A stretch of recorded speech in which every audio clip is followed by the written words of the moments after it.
人冇事咪好咯，冇事先可以做世界冠軍噶嘛。我要買奧迪 TT，買個 Benz 俾你啊，我要買奧迪 TT，加多隻撈啦。我要買奧迪 TT。但係你尋晚差啲死喎，我琴晚揸奧迪 TT，我會炒。你開奧迪 TT 你死咗噶啦我要買奧迪 TT。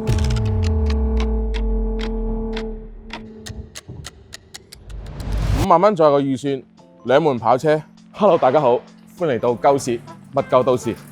今日我哋準備咗架戰鬥格十足嘅雙門跑車，奧迪 TT MK2。奧迪 TT 從概念車再到量產車，再到停產，已經經歷咗25個年頭，都見證着奧迪對跑車嘅發展。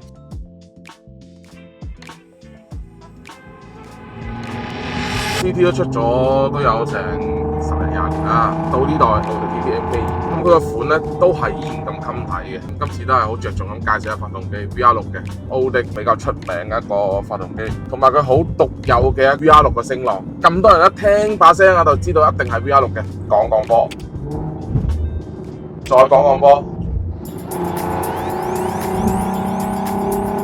就係呢把聲，就係呢把聲。正所謂啊，高音甜，中音準，低音靚啊！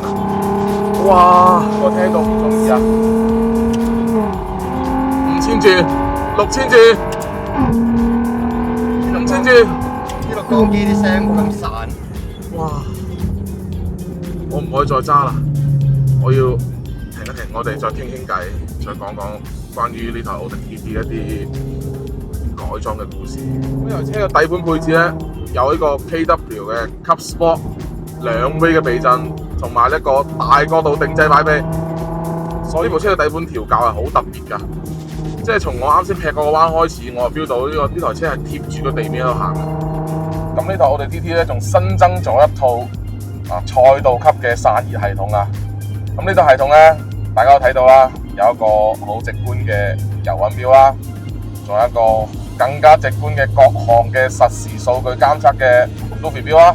咁我哋睇到油溫依家109機油溫度106，開下散熱睇下落得幾快。OK 等等。跟住咧呢邊有個控制面板啊，呢個控制面板咧係可以揀住嚟開我需要某項功能，譬如話呢個水泵風扇打開，水泵打開，機油泵打開，波箱風扇打開，波箱油泵打開，機油風扇打開。我哋陣間望住呢個油溫，係一個跳躍式嘅降啊！即刻降啊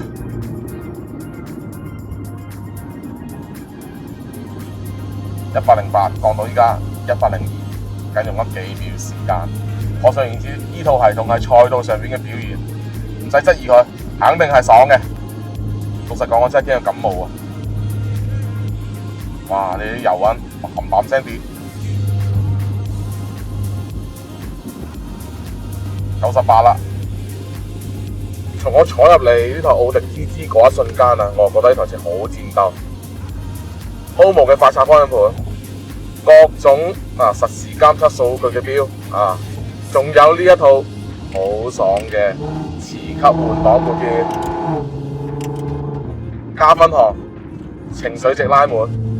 哇！真係呢個奧迪嘅壁庫系統真係 OK 啊，即係我哋講嘅瓜槽啊，呢個4驅系統真係正，一啲都唔拖泥帶水啊！而且個油門好跟腳，好跟腳，我輕輕踩踩剎車，再降個波，再降2個波，再變線俾油，就係呢啲感覺咯，舒服啊！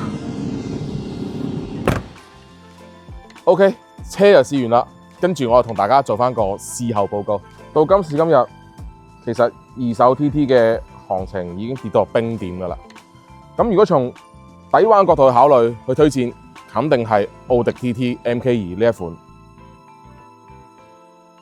50,000左右嘅預算，兩門跑車，無論從養護成本、整備成本嚟計，定係改裝潛力，呢款車我係推薦5粒星。